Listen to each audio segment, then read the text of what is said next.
उफ, आखिरकार छुटकारा मिला। सुबह से शाम तक, शाम से रात तक इतना ड्यूटी करने के बाद अब आखिरकार छुटकारा मिला, जबकि रात के 11 बज चुके हैं। लेकिन ठीक है, कोई दिक्कत नहीं है, क्योंकि पेशे से तो मैं एक डॉक्टर हूं और डॉक्टर होने के नाते मरीजों का चिकित्सा करना मेरा धर्म है। आज तक मैंने कभी भी किसी मरीज को ना नहीं बोला है। बहुत सारे मरीज मेरे क्लिनिक्स में आते हैं, लेकिन किसी को भी मैं ना नहीं बोलता। ऐसे ही आज एक और दिन बीत गया। बचपन से ही मेरा सपना था कि मैं एक डॉक्टर बनूंगा। आखिरकार उस सपने को भी मैंने पूरा किया और देखते ही देखते पूरा 10 साल मेरा एज ए डॉक्टर बीत गया। हमेशा की तरह आज भी निकलने में लेट हो गया। रास्ते के चौराहे पर गया तो सारे ट्रांसपोर्ट बंद हो चुके थे। अब क्या करूं? सोच ही रहा था घर कैसे जाऊं। इधर उधर देख रहा था अगर कोई पब्लिक ट्रांसपोर्ट मिले तो। फोन में भी कैब एंड बाइक्स के एप्स को देखा, लेकिन वहां पर भी मुझे कुछ नहीं मिला। इतने रात गए, कोई अपना राइड लेना भी नहीं चाहता। ऐसे सोचते सोचते 15 से 20 मिनट बीत गए। तभी अचानक दूर से मुझे कुछ दिखाई दे रहा था। एक रोशनी दूर से मेरी तरफ आ रही थी। वो क्या है? क्या कोई प्राइवेट कार है? अगर हो सके तो मुझे इसको किसी भी कीमत में रोकना होगा, और अगर बोलूंगा डॉक्टर हूं तो जरूर वो मना नहीं करेगा। वैसे शक्ल से मैं कोई चोर छचरा तो दिखता भी नहीं हूं। देखा, वो रोशनी और मेरे नजदीक आ रही है। 2 और 3, सामने 2 लाइट्स और ऊपर 1 लाइट। ओह, टाइम नहीं लगा समझने में कि ये कोई कार नहीं, एक बस है। लेकिन चलो, इस टाइम अगर मुझे कोई टोटो भी मिल जाता तो भी अच्छा होता। देखते ही देखते वो बस मेरे सामने आई। मैं बिना कुछ सोचे समझे सीधा बस के अंदर चला गया। ये बस बहुत ही खाली है अंदर से। अंदर एक ही छोटा लाइट जल रहा था। कंडक्टर सामने की सीट पे बैठा था और बस आगे चल रही थी। देखते ही देखते बस आगे चलने लगा। पूरा खाली होने के वजह से मैं जल्दी से जाकर एक सीट पे बैठ गया। चलो, आखिरकार बस तो मिला और आखिरकार बस खाली भी है। अब कोई प्रॉब्लम नहीं है। अब जल्द से जल्द बस अपने घर तक मैं पहुंच जाऊं। बाहर का नजारा देख रहा था। कितना शांत दिखाई दे रहा है ये शहर मेरा। लगता है कि शायद अब मैं अकेला ही एक इंसान जिंदा हूं। हवा को चीरता हुआ बस आगे बढ़ता जा रहा था। मैंने कंडक्टर को बुलाया टिकट के लिए। कंडक्टर ने एक हाथ दिखाया, शायद वो टिकट बाद में लेगा। तभी मेरी नजर बस के एकदम एंड में गया। जब बस में चढ़ा था तब मैंने इसे नोटिस नहीं किया था। कैसे भी करता, बस इतना अंधेरा जो था बस के अंदर। एकदम एंड के सीट पे एक आदमी बैठा हुआ था, पूरा काला चादर में मुड़ा हुआ।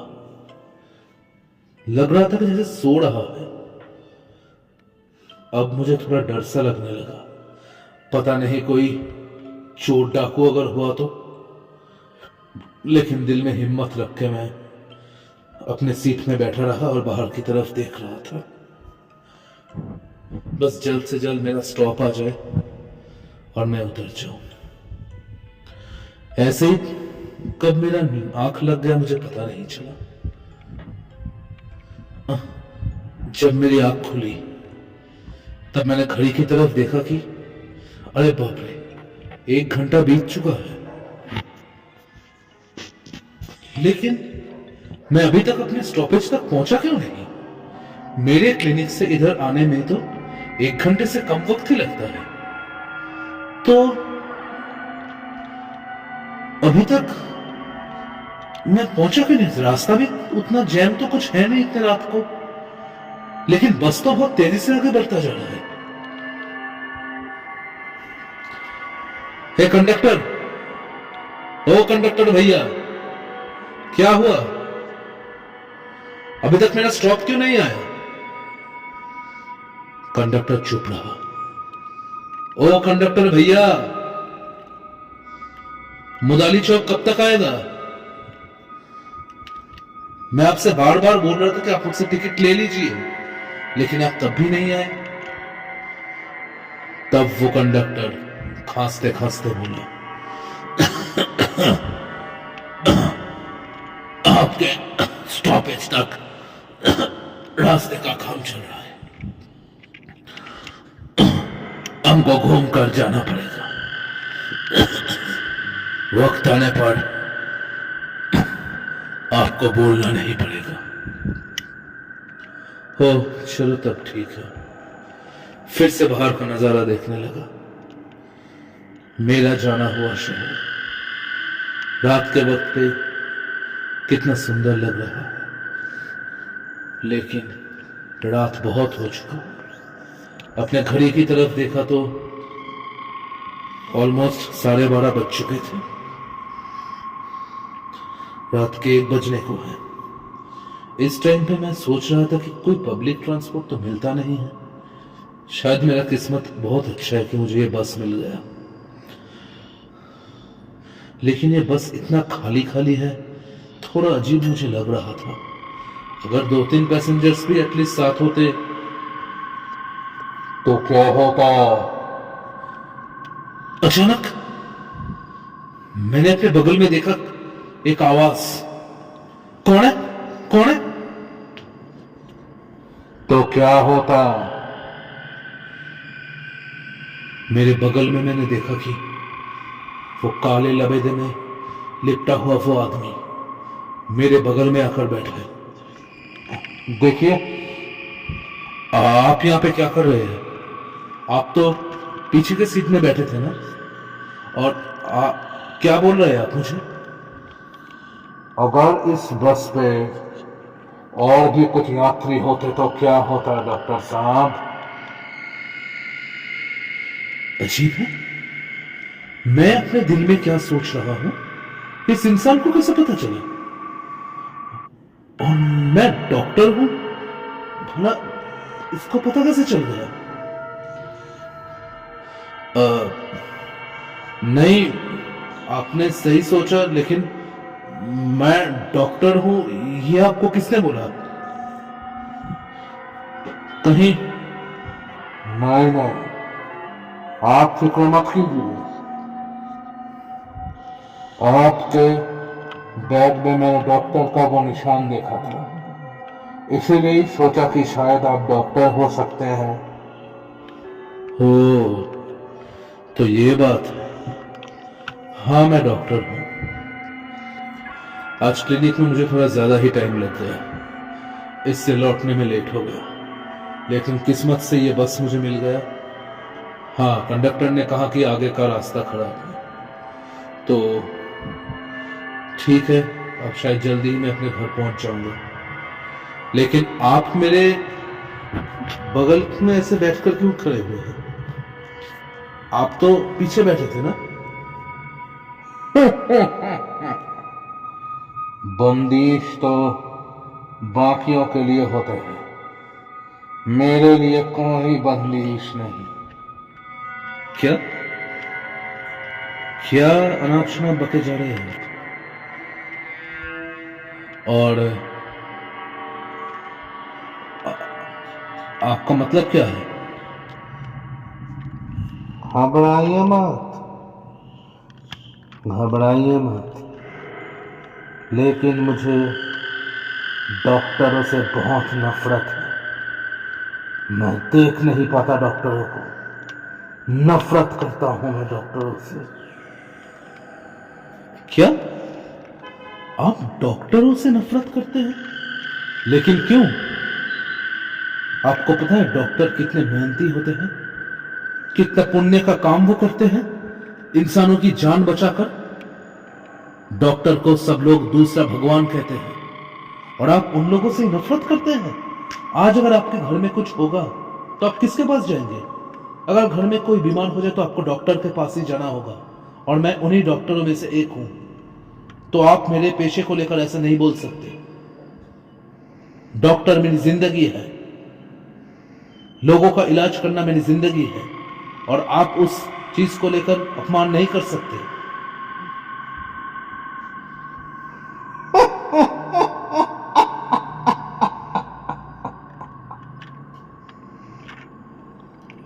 तुम्हें लगता है दुनिया के सारे डॉक्टर सच्चे और ईमानदार होते हैं? हाँ बिल्कुल, डॉक्टरों में कोई खामियां नहीं होती, वो इंसानों की जिंदगी बचाते हैं। ऐसा ही एक बार मेरे साथ हुआ था। तुम एक परिवार की बात करते हो।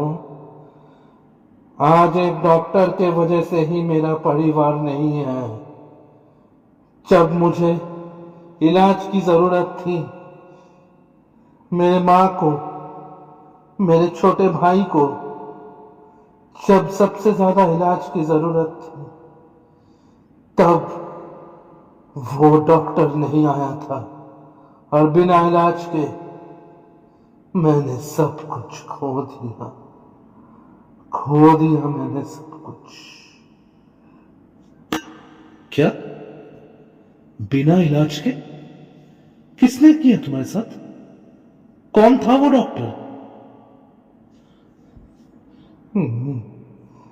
मैं, मेरी माँ और मेरा छोटा भाई तड़प रहे थे हम लोग दर्द से, बीमारी में तड़प रहे थे हम लोग। लेकिन वो दरिंदा नहीं आया। पैसों का इतना लालची था वो। पैसा नहीं दिया तो वो आया नहीं। हमारी स्थिति नहीं समझी उस दरिंदे ने।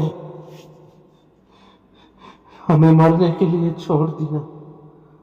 खत्म हो गए हम लोग, खत्म हो गया मेरा परिवार। और आज तुम डॉक्टरों की तारीफ करते हो मेरे सामने।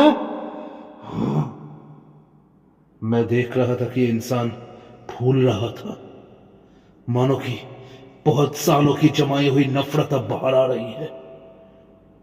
देखिए, किसी एक इंसान की खराबी की वजह से आप डॉक्टरों को ऐसे बदनाम नहीं कर सकते।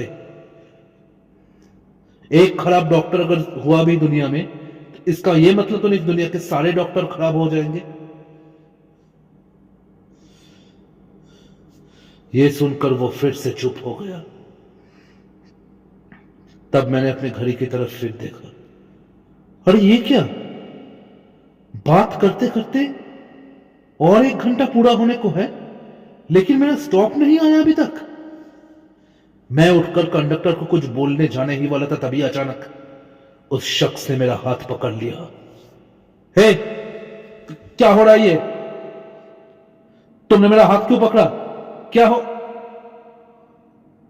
अचानक एक एहसास, ये क्या, इस शख्स का हाथ इतना ठंडा क्यों है? मानो शायद इसको बहुत दिनों से बर्फ में रखा गया हो। इतना ठंडा, इतना ठंडा इसका हाथ क्यों है? जिसके अंदर जान होता है उसके हाथ ही तो गर्म होंगे ना। तुम जैसे दरिंदों ने हमें जीने नहीं दिया। मैं इस चीज को नहीं ले पाया। खामोश हो जाइए। आपको कोई हक नहीं बनता कि डॉक्टरों के बारे में उल्टा सीधा बोलने का। आप क्या जानते हैं डॉक्टरों के बारे में?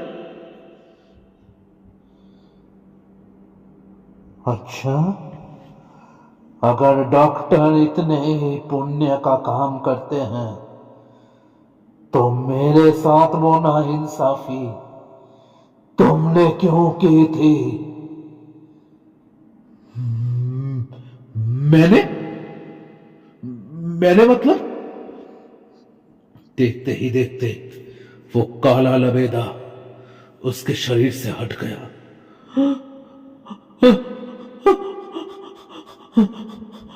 नहीं, मुझे अपनी आंखों में भरोसा नहीं हो रहा था। मेरे सामने जो बैठा हुआ था वो कोई वो कोई मनुष्य नहीं, बल्कि एक एक हड्डियों का ढांचा था। एक एक कंकाल, एक एक नर कंकाल। वो कंकाल मेरे तरफ जोर से देखे जा रहा था। उसकी आंखों के जगहों से आग ठिकर के बाहर आ रहा था। मैं कुछ बोलना चाहता था लेकिन मेरे शब्द जड़ गए। मैं भागना चाहता था लेकिन मेरे पैर सुन पड़ गए। कौन हो तुम? कौन हो तुम?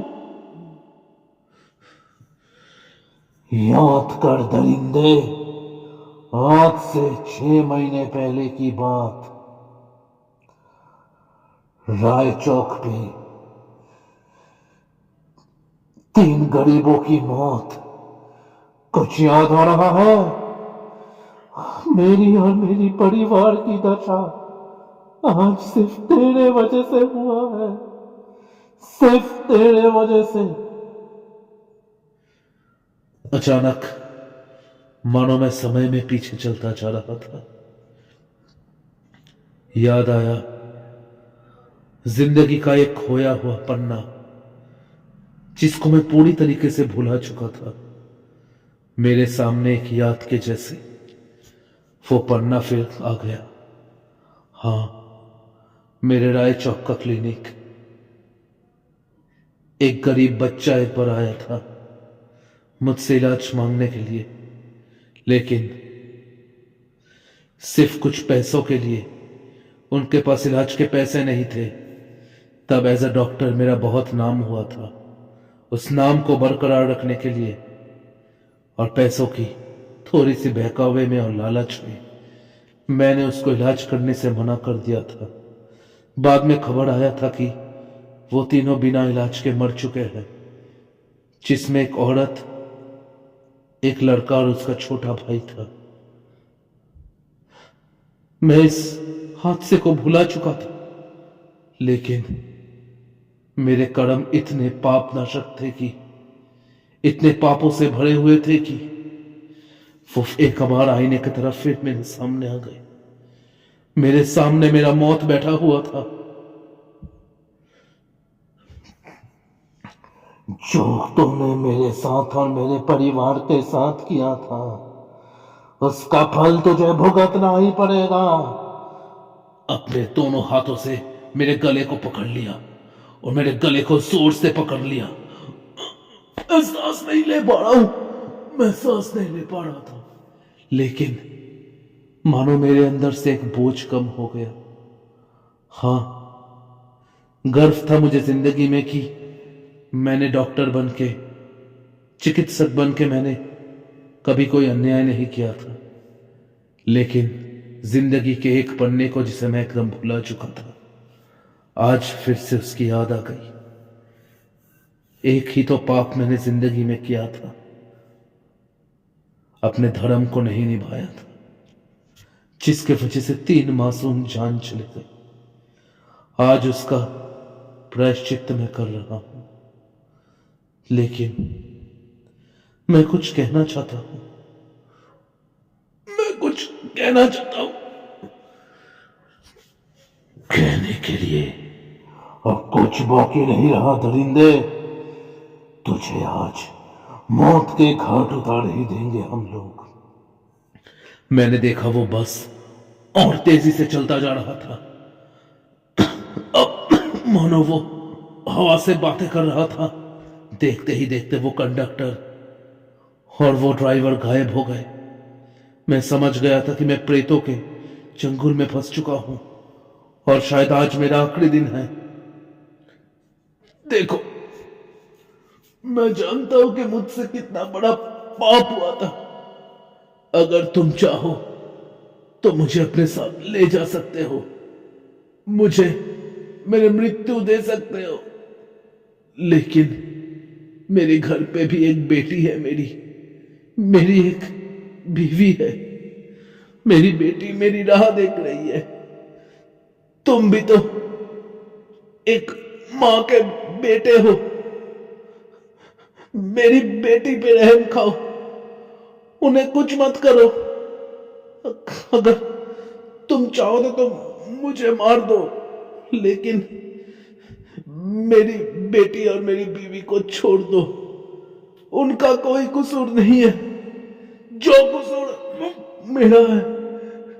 तुम मुझे मार डालो, लेकिन उन्हें छोड़ दो, उन्हें कुछ मत करो।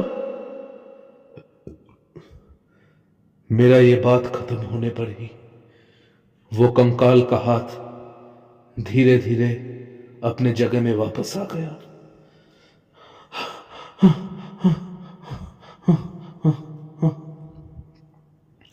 मैं देखा कि जो आग अब तक जल रहा था उसकी आंखों में, वो धीरे धीरे ठंड हो गई। परिवार का खोने का दुख क्या होता है मैं जानता हूं। तुम्हारे वजह से मैं और मेरा परिवार बिना इलाज के मर गए थे। एक डॉक्टर बन के तुमने अपना धर्म नहीं निभाया था और पाप का रास्ता चुना था, लेकिन मैं नहीं चाहता कि तुम्हारा परिवार भी वही दर्दनाक मोड़ पर आए। आज मैं तुम्हें तुम्हारा जीवन दान देता हूं, लेकिन यह वादा करो कि जो तुम्हारा धर्म है, एक चिकित्सक के जैसे जो तुम्हारा धर्म है, उसको तुम कभी नहीं भूलोगे। यह वादा करो। मौत से जिंदा लौटा हूं, इस वक्त में मैं कोई झूठ नहीं बोलूंगा। मैं वादा करता हूं कि एज अ डॉक्टर मैं जिंदगी में किसी मरीज को कभी ना नहीं कहूंगा, चाहे वो अमीर हो या गरीब। मेरे लिए हर कोई समान होगा। मैं सबका दिल और जान से इलाज करूंगा। मेरा ये वादा करते ही वो नरकंकाल मेरे आंखों के सामने से बोझल हो गई, और देखते ही देखते सब कुछ इधर से उधर होने लगा, मानो कि मैं वक्त के किसी और जगह पे मैं गिरता जा रहा हूं। मैं किधर गिरता जा रहा हूं मुझे कुछ पता नहीं चला। वो सीट मेरे सामने से गायब हो गई, और मैं किधर गिरता जा रहा हूं मुझे कुछ नहीं पता। अचानक जोर के झटके में मेरे सर को लगा, और उसके बाद मुझे कुछ याद नहीं। कुछ लोगों की आवाज से मेरा नींद खुला।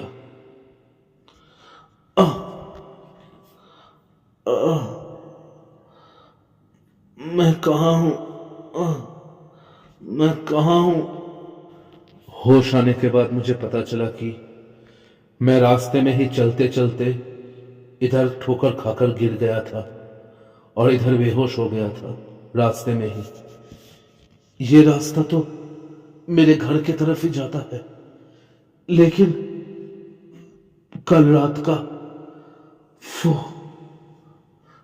वो मौत का मंजर मुझे याद है। अगर मैं किसी को बोलूंगा कोई विश्वास नहीं करेगा। मैंने किसी को कुछ नहीं बताया। मेरा बैग भी मेरे पास पड़ा हुआ था। मैं बैग को लेकर अपने घर की तरफ चलता गया। दिल में सिर्फ एक ही बात को मैंने दोहराया, जो कर्म मैंने किए थे उसका प्रायश्चित मुझे करना ही पड़ा।